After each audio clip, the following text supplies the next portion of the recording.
There's always something else out there. One of my mentors told me, he said, he said, JD, you need to slay the god of potential in your life, because potential are all the things you think you could do. Calling is what God has actually asked you to do. Whoa. And hello. your calling and your potential may not be the same thing. You may have potential to do a lot of things, and God's like, that's not what I assigned you to. This is what I assigned you to. And be faithful to what I've assigned you to, whether that's to pastor a mega church, lead a denomination, star in a movie, or, be faithful to a small group of people. Whatever it is, he decides that. We decide the faithfulness.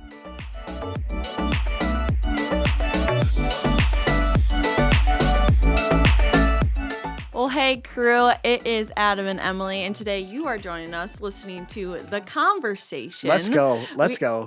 We have episode 328 today.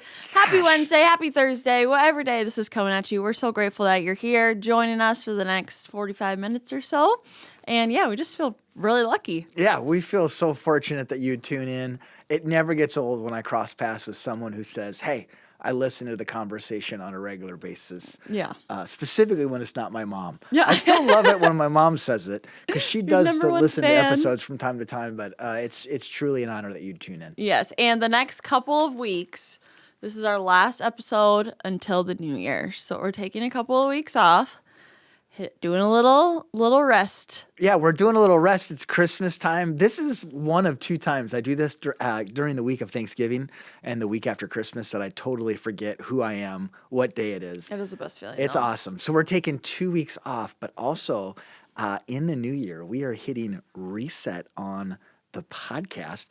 It's not even going to be called The Conversation anymore. Oh, oh, wow. We're switching it up. We are hitting the reset button, and I'm really excited about what's to come. Yeah. So that's a teaser. It'll be awesome. Yep. Last week we gave away a couple of gift cards to Tommy John, which is a partner of The Conversation. So if you are Mandy, Angie, or Creighton, I emailed you, and please let me know your best mailing address, and I will get those sent out to you ASAP. You are the 3 luckiest people, because Tommy John is incredible. I just ordered some for my husband. I don't know if I told you that. Yep. Oh my gosh. I did. It's the hopefully best he's not listening, because it's his Christmas present. Hopefully he's not listening. It's the best Christmas Santa's present. bringing it for him. Sam, you're in luck, because it's a great present. Before we go any further, there are some awesome partners that help make The Conversation possible. Adam, will you share about our partners this week? Yeah, our first partner is First Interstate Bank. I've been doing my own personal banking with First Interstate since 2007. That's insane. Their mission is to help people and their money work better together. They have over 300 locations throughout 14 different states, from Arizona to Colorado, Washington State to the great state of South Dakota. For more information and to find a location near you, visit firstinterstatebank.com. Our second partner is Vern ID Mitsubishi. Vern ID Motor Cars is a growing employee-owned company that strives to deliver dreams and transform lives, and their goal is excellence in everything that they do. And the longer I know Vern ID, the more I absolutely love them. If you are looking for an Outlander like I drive, a Honda CR-V like my wife drives, literally Honda, Ford, Chevy, GMC, you name the make of vehicle, they're gonna have it. No matter where you live, they'll ship it to you. Go visit vernid.com. You won't regret it. Specifically Christmas, if you need a vehicle, vernid.com. Perfect. Thank you for that. Today's episode, we had JD Greear on. Let's go. Can you just give us a little recap, what your favorite moments were, what your favorite things that you guys talked about? Yeah, so JD is a guy that I have never crossed paths with before this interview, which I'm almost shocked that I haven't. He, at one point, was kind of the lead person of the Southern Baptist denomination, which is not kind of a normal thing in this part of the country, but in other parts of the country, it's a massive thing. And he's also just kind of a thought leader in the church, and so like the church. So he was somebody that I've really, really wanted to connect with. So we talked about the complexities of leadership. We talked about how to engage and lead as pastors, business leaders in a really divided world, which I thought was really, really interesting. And I just really enjoyed this conversation. He's a little bit more on the conservative end. You'll see that in his theology and some of the things he says, but a guy that I just really, really appreciate and respected. So on that note, sit back, relax, and enjoy.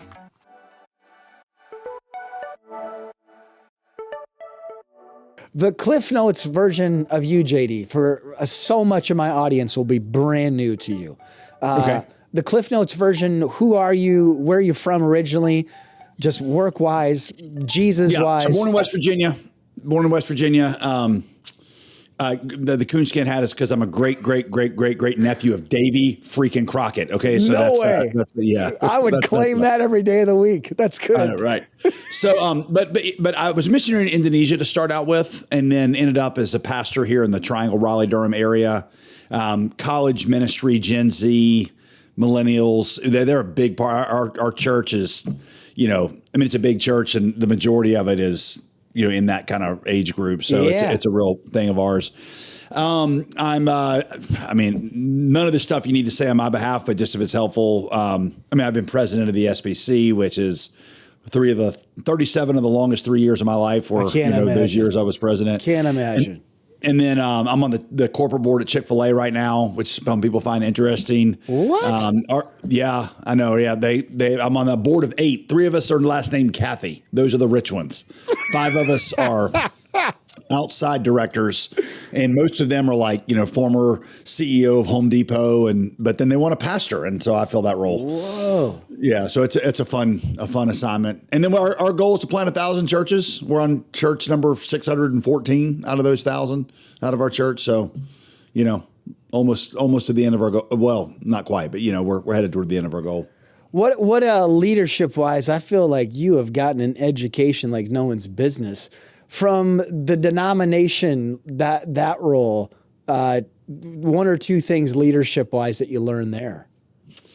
There's been so many. I would say, by the way, there's been so many times where I'm like, Jesus, take the wheel. Like, again, we don't know each other, but I've prayed for you. Where I'm I appreciate that. I'm like, oh my gosh. I always say there's 2 SBCs, and I think this is helpful for pastors to know because there's kind of 2 groups in your church too. There's the loud kind that are on social media, and then there's the actual, people that, I don't mean this derogatorily, but the sheep, that. Yeah. And sometimes I feel like, I would be like, I'd be so discouraged because of just this, all the stuff.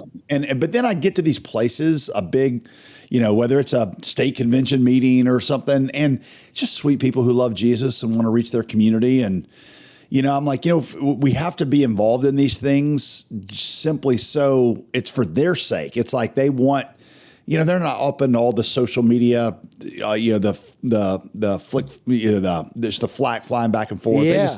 I'm like, you gotta be willing to put up with some of that for the sake of the ones God's called you to lead. Yes. The hireling is the one who's like, it's tough, I'm out.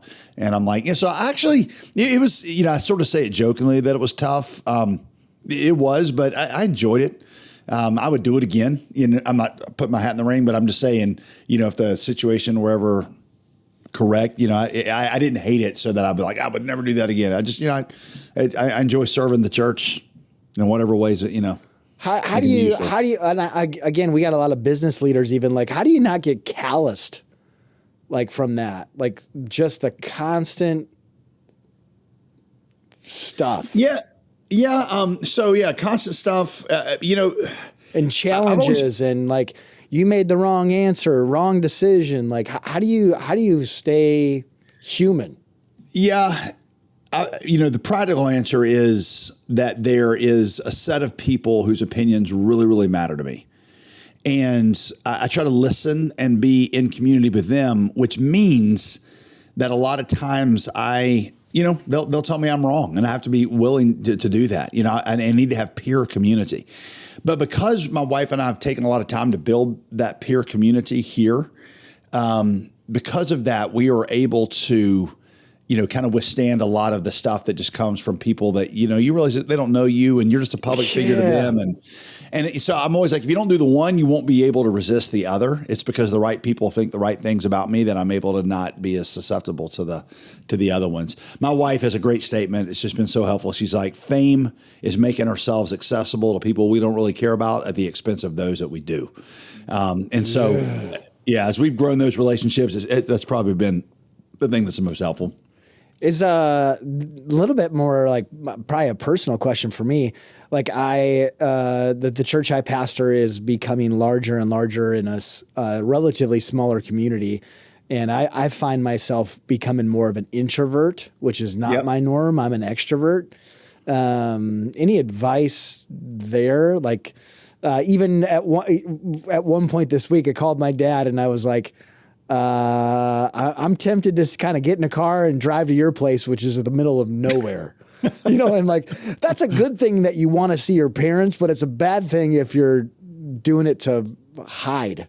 Like, Yeah. just because you're sick of humans. Yeah. Any advice?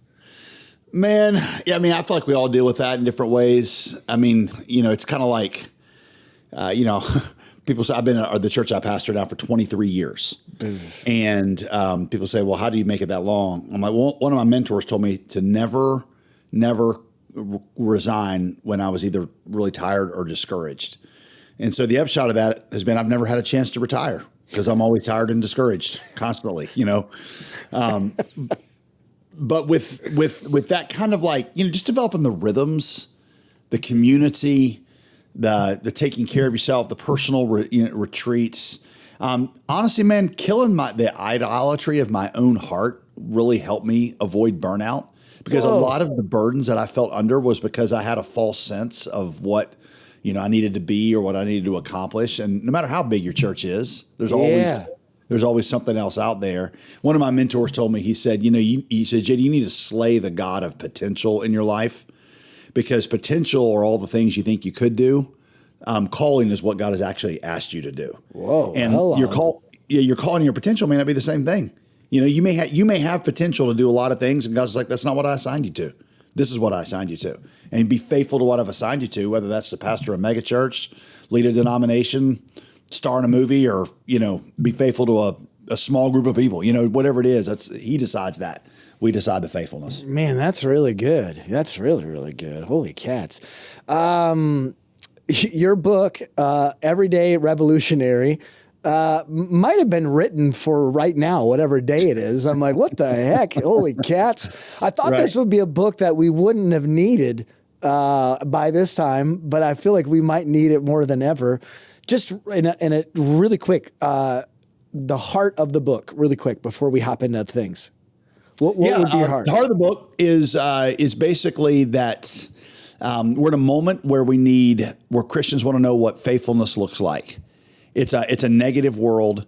And so does that mean simply that we take up our role in the culture war, yard signs, Facebook messages? What I try to show is that faithfulness to Jesus is not less than clarity about controversial cultural issues. It's just a lot more. And there's a mission that God gives ordinary Christians as a way of being a revolutionary, overturning the world, but it's not always what you think it is. It's ironic, but it's what Paul calls the quiet life that sets up the loud testimony. So good. So give us one. I got a bunch of questions, but one example of what that looks like, just to kind of help explain what you just said. Yeah. So when you think about like. Let me use a biblical example and then I'll apply it. So here's Daniel in the Old Testament. Daniel is so courageous that he is thrown into the lion's den. He's so full of truth. And yet he's so beloved by the king who threw him there that the king stands, outside the lion's den all night long, weeping and hoping against hope that Daniel can make it through the night. I'm like, how do you become like that in our community? I always said I want our people here in our community to say, we may not believe what those crazy people at Summit Church believe, but thank God they're here, because if not, we'd have to raise our taxes. I want us to have that reputation where we don't back down from saying really difficult things. I mean, talking about whether it's the sin of treading on the sanctity of life, or the sin of, just the gender confusion that sometimes the church can be silent on. I don't want to be silent on any of that stuff. But I want our community, what I want them to know about us is to say they were our friends. In fact, the reason that King Darius wept outside of Daniel's lion's den, I don't think it was because he, was just going to miss Daniel's prophetic rebukes. I think he did it because he was like, Daniel was a real friend to us. He loved us. He wanted to, it's hard for him to imagine Babylon without Daniel. And I think that's the way our community should feel about us. And that just, like I said, it's not less than clarity on cultural issues. It's just, It's just a lot more. And so in the book, I try to identify the 5 practices. I call them the 5 practices of the everyday revolutionary that constitute the quiet life. And again, I don't want quiet life to be misleading because, Paul's the one who used the phrase quiet life. And you're like, Paul, isn't that the guy that stood before the Ephesian amphitheater and, said you serve gods that are no gods at all? So, I mean, Paul was bold in his testimony. But what I try to show is that it's the quiet life that sets up the loud testimony in Babylon. When you're in a Babylon type of environment, it's the life that blesses and multiplies and brings good and prosperity. Seek the prosperity of the city. That actually sets up the loud testimony. There's a guy named Leslie Newbigin who was a missionary to India for 40 years. And he left in the 1930s, came back in the 1970s. And he said between then, everything had changed in Great Britain because he was a missionary from England. And he said the pastors in Great Britain were going to have to learn the skills of the foreign missionary in order to reach their own culture.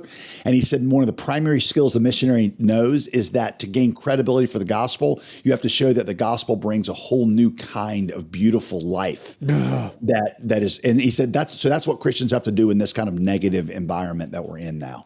Okay, so stinking good. Okay, so how are we to live? I mean, just even the last month and a half has been, regardless of where a person falls politically, a lot of anger, confusion, whatever, sadness. As Jesus followers, how do you process that? So during this call, there might be the next news story. Like how do we process? How do we engage? How do we whatever? Yeah, it's a great question because, the assassination with Charlie Kirk, if nothing else, it showed us that there is a group out there who feels, about certain Christian convictions. This is the way that they hold them. I don't think the answer is to downplay those convictions because, John the Baptist literally stood in front of King Herod and called him out for sexual sin that was socially accepted and lost his head because of it. Jesus's response was not, John, man, you blew it. You wasted your platform. You should have talked about love and mercy and the gospel and avoided No, he said that's the greatest prophet ever to live. But I also know that if we allow this cultural moment where a lot of Gen Z is returning to church, if we just allow that to be commandeered by political operatives who merely want to turn it into a voting block, then we're going to have wasted an incredible moment to turn it really to see it become a Jesus movement. And a Jesus movement is not less than boldness on these issues. It's just, like I said, it's just a lot more.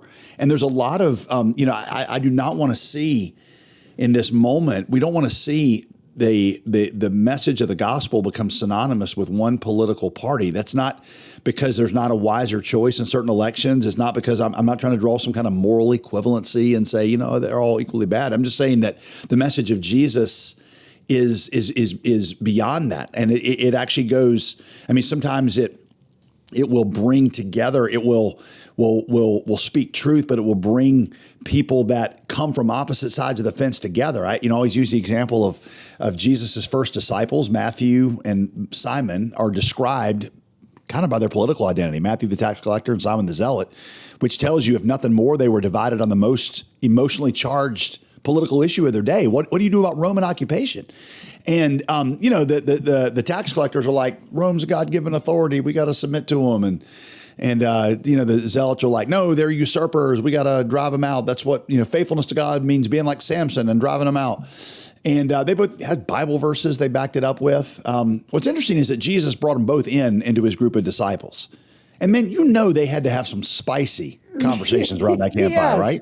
Oh, Man, I like gotta this. imagine Jesus made them room together, because you go back by their tent late at night and they got their fingers in each other's faces, arguing like a couple of seminary students about Calvinism, and they're just going at it.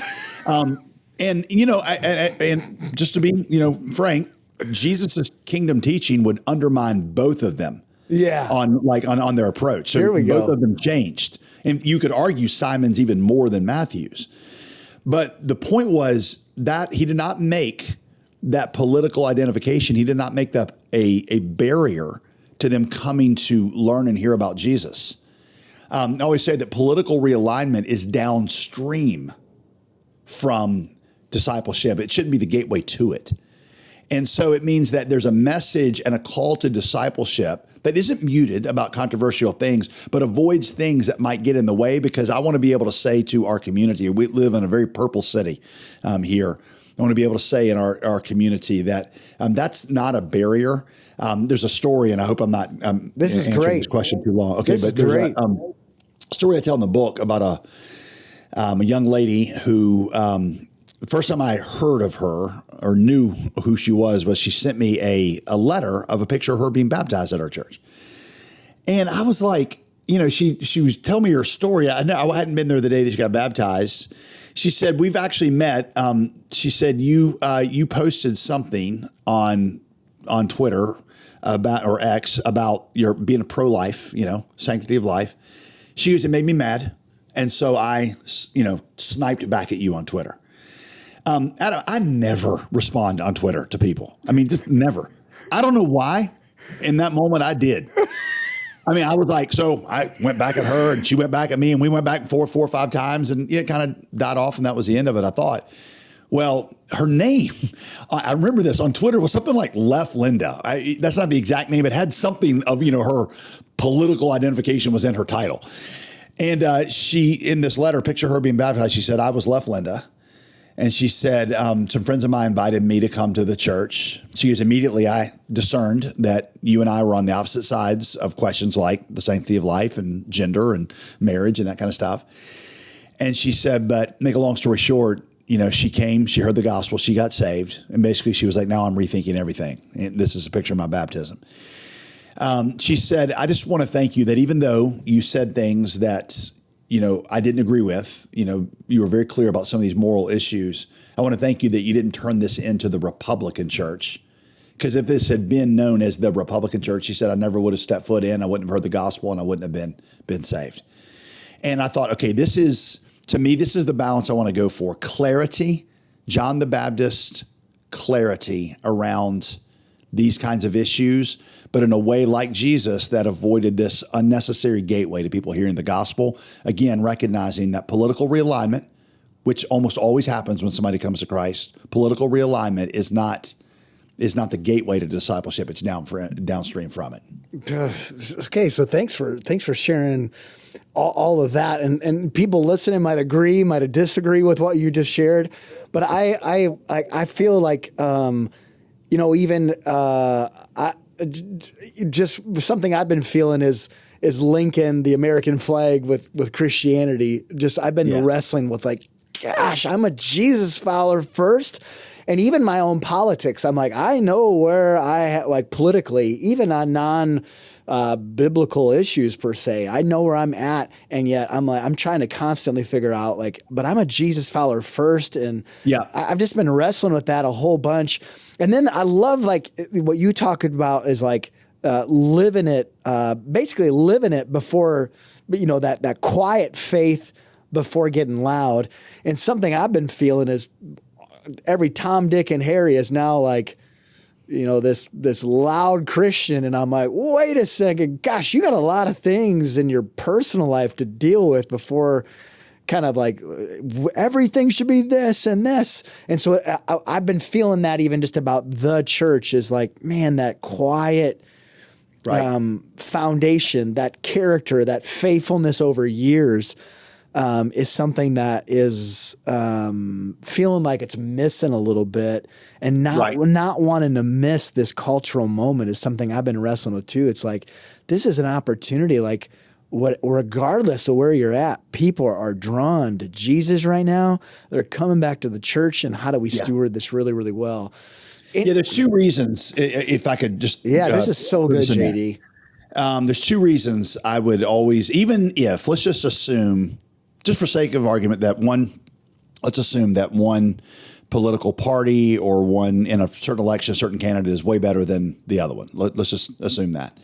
Even then, there's a reason I would not want to tie Jesus's name and the reputation of the church to a political party or a political movement. There's 2 reasons. One, inevitably, there's a lot of things in that political platform about which Christians don't have to be necessarily agreed on. I mean, we need to be agreed on things like the sanctity of life and gender and marriage and all those things. But I don't know of a single verse in the Bible that tells me the ideal marginal tax rate or the number of refugees that you're supposed to let into a compassionate.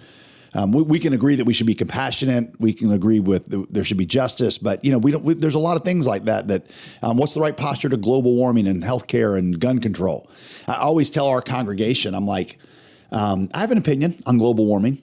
I think it's the right one. I think it's informed by my Christian worldview. If I didn't, I wouldn't have the opinion.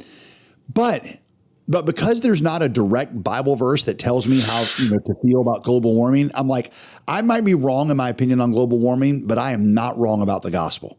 So I will not let my opinions on the former keep people from hearing me on the latter. So that's one reason I don't want to do that. The second reason is because when you make Jesus' name synonymous with a political party, you basically, in the eyes of the world, make him responsible for everything in that political party. And, the third commandment is that we should not take the Lord's name in vain, which most of us have recognized means more than just, not saying yes, Jesus' name is a cuss word. What it means is you don't ever associate Jesus' name with something that is unworthy of him.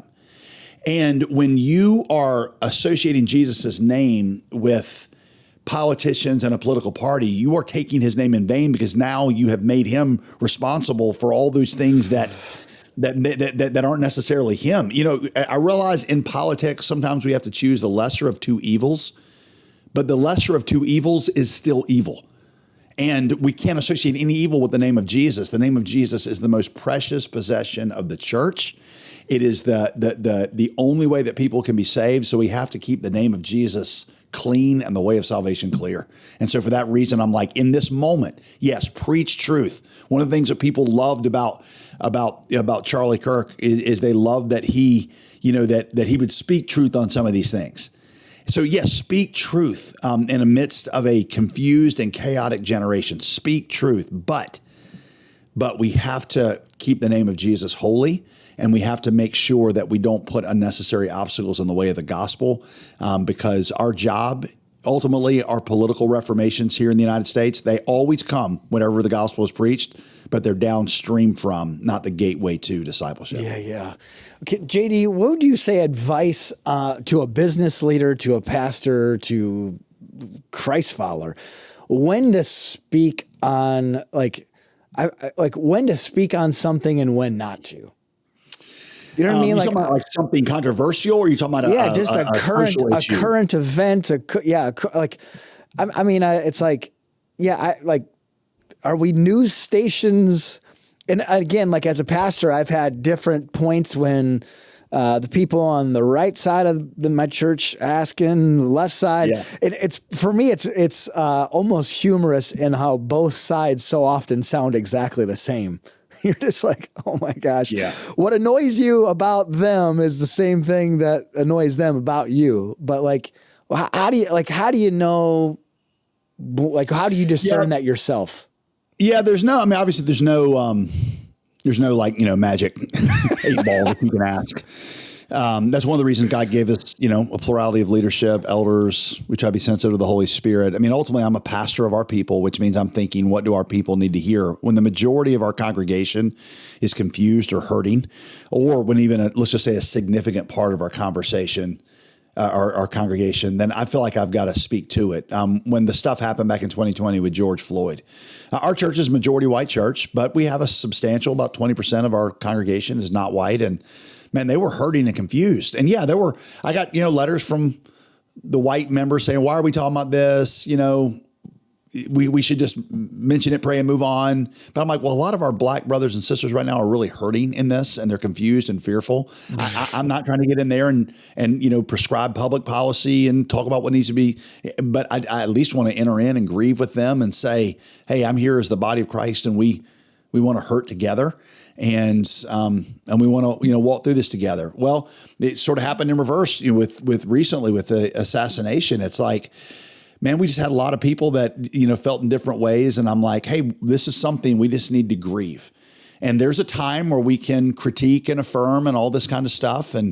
But in this moment, we need to grieve, and I need to enter in and just mourn with those who mourn and weep with with those who weep. And so, again, I don't think there's a right, like here's your automatic dial of what to do, but it's good to be in touch with a lot of people in your congregation, especially those who feel overlooked, and just enter in with them. Last thing I'll say is one of the reasons I am very committed to, mostly just trying to preach in what they call an expository way through the Bible is because that allows God to choose what we're talking about in a way. And I can just say when somebody says, well, why are you talking about this? I'm like, well, it's because it's in the Bible. And I'm just, I'm talking about it because God wrote it. I didn't decide what goes in there. God did. And so it kind of gives you a cover. Well, I hate to say covering, but it kind of gives you gives you his authority when you're preaching. That's so good.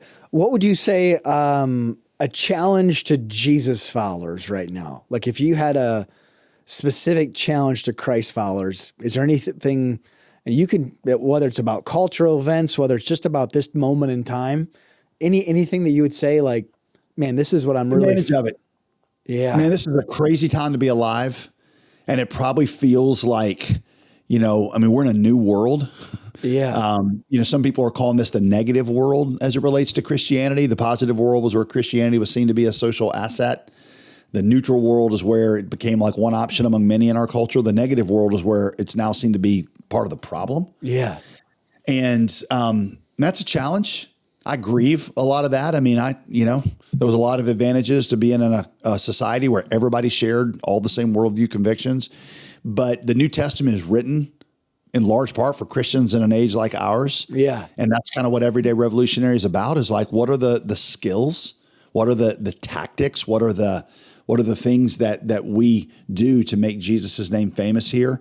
Honestly, I don't think I'd trade any season of ministry ever for what we get to be in right now, because we're in a time where one of the reasons Gen Z is returning to church is because they've seen how the crumbling foundations of secular progressivism, of the crumbling foundations of, let's just call it woke ideology.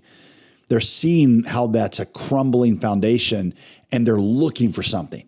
I don't want to turn them just into a political block. What I want to show them is that there is a solid foundation. And he goes, it's not less than clarity in the culture war. It's just a lot more, that it's a Savior who's filled with grace and truth, who loves the sinner, who doesn't just settle for creating, cultural beachheads and enemies. He goes and he embraces people and is in this ministry of reconciliation. Jesus, his description was he was filled with grace and truth. He wasn't, half full of each. He didn't toggle back and forth. Now I'm in grace mode. Now I'm in truth mode. He was simultaneously filled with grace and truth. Grace without truth, liberalism. Truth without grace, it's a damning fundamentalism. Both of them are what killed Jesus. The Jesus crucifixion was a joint project between the so-called secular left and the religious right. I'm not saying they're morally equal. I'm just saying they both had beef with Jesus. And if you're gonna be Jesus in this, you're gonna be bold with truth, like Daniel was, filled with grace, so that what characterizes you is your love for your community, that you would lay down your lives for them. JD, last question. Anything that you're currently just leadership wise or whatever impact wise that you're learning, whether it's or listening to or something that's keeping you sharp, or could be anything from physical, something workout wise to reading. Yeah. Is there anything that you're like, man, these two things, check these out? Man, it's great. I'm kind of a creature of habit. And so, I do my CrossFit workout and my hobbies are reading. I mean, my wife jokes me. She says, I need you to find a hobby, do something. But I just, I just enjoy reading and big into just different kinds of history. I'll get kind of fixated on one epic of history and just kind of go deep in it. Recently, I've been reading about colonial America. It's just been fascinating me. Just finished a book on the Salem witch trials, which was disturbing and fascinating all at the same time. Let's see. I'm just trying to feel like anything leadership wise. I get to be in some of the circles God's blessed me to run in. I get to be around some of what I feel like are the greatest leaders, both in the Christian world and the business world, and just, man, learning what makes people tick is just amazing. Being around that Chick-fil-A crew, holy cats. Yeah. Yeah. No. Yeah. It really is just like to see, kind of people that are that are fierce in their love for Jesus, but, are in a secular marketplace and how they minister and what they do. And because it's not a ministry, but it's, how do you glorify God in the marketplace? It's like Dan Cathy, who's he was the Cathy family. I've never met Dan. I've been in the same room with Bubba.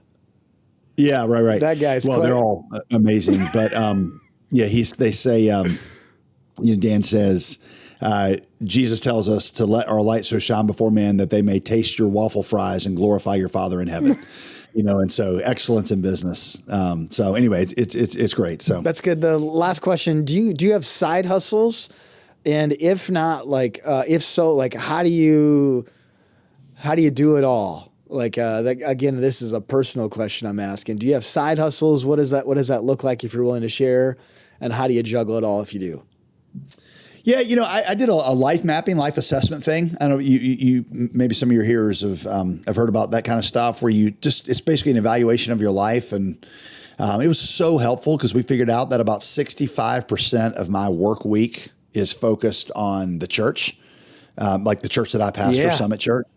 The other 35% is somewhat discretionary. That's where things like being on the Chick-fil-A board, or I'm over this thing called the Summit Collaborative, which is basically our vision of planting churches. Yeah. And we've planted about 100 domestically and then about 500 overseas. And so I invest a lot of time there, obviously writing, this sort of thing.